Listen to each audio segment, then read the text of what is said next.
So, telling a victim of abuse that they are a victim of abuse is extremely difficult. You're essentially telling somebody your understanding of reality is wrong and what you think is happening in this relationship is incorrect. And the way you think about the abuser is also wrong. And not only that, you should not even be with this person or in a relationship with them at all. That's a lot. That's a lot at once.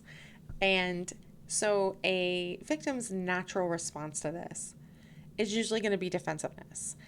They're going to defend their sense of reality and the abuser as well. They have a shared delusion with the abuser, like what you see with cults, essentially. It's a cult of two. There's a shared delusion. And so they're going to defend the Delulu. They're going to defend the abuser. And the interesting thing is, part of the engine of how the abuse dynamic occurs, not just with a significant other, but with a parent, with a friend, is there is a narrative of what the relationship is, what the relationship means, and then this narrative gets reinforced. And that is part of what keeps the victim emotionally attached to the abuser. So they reinforce this, it's often some kind of us against the world narrative. Um, or this is how families, this is what family means. But these underlying narratives of essentially reality that allows the victim to misbelieve in this false reality the abuser is creating. And also, they've been conditioned into it, they've been gaslit into it, they've been abused into it. So they're psychologically and mentally vulnerable. And the abusers had a lot of access because of the relationship and what everyone is saying the relationship is, the narrative, their belief, they're pledging allegiance to this relationship.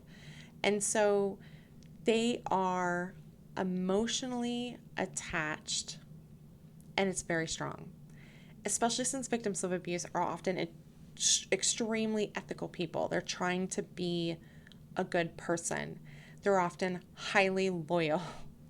And so they see part of being a good significant other, good daughter, good son, good friend as defending their connection with this person, like inside themselves. So you can come in psychologically dominating. You're being abused, you need to get out, you're in danger, girl, boy, they, them. Um, and I don't recommend that. The reason why I don't recommend that is because that is a recreation, essentially, of what the abuser has done on a very shortened time frame. I'm not saying it's never appropriate because sometimes we're afraid the victim is going to get murdered, or sometimes we're afraid for the children in the situation. And so, as a time limited intervention, I would not take it off the table. That said, it's not sustainable over the long term. The only reason the abuser can sustain what they do over the long term is they have access to the victim that they obtained through trust because of the relationship. So the victim gave them access because they believed they were in a specific kind of relationship, and then therefore started giving them benefit of the doubt over things that were wrong, which then moved the needle of what was normal for the victim. And the way the abuser sustains that is by continuing to apply that psychological dominance over the victim and financial, power, physical power, all the different intersections of power that the abuser leverages against the victim. So, what do we do? While respecting the victim's autonomy, even though they're like massively wrong. What we do is we plant seeds. We plant seeds of reality. And then we let the victim do and think what they're going to do and think. because it's not our job to make anybody, right? That's what the abuser is doing. The abusers often think they're right. They think they're correct, and that's why they're entitled to power over another person at that person's expense for their own benefit. Because this is how it should be, or I'm right, or whatever their little excuse is. We don't want to do that. We want to empower the victim to be the one making their own decisions, to have autonomy and authority over themselves. And the way to do that is to reconnect them to reality so that they can make decisions that are effective, that actually work, because they're grounded in how things really work. So when you are coming in and you're explaining, hey, this is what your situation is, you're in danger, and the victim wants to argue, that's not where we want to be.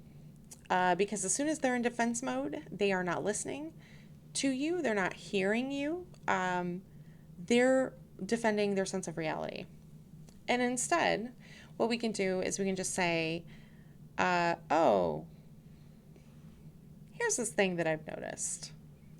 Often what I really love is when someone's telling me something and I look at them and I just kind of confused.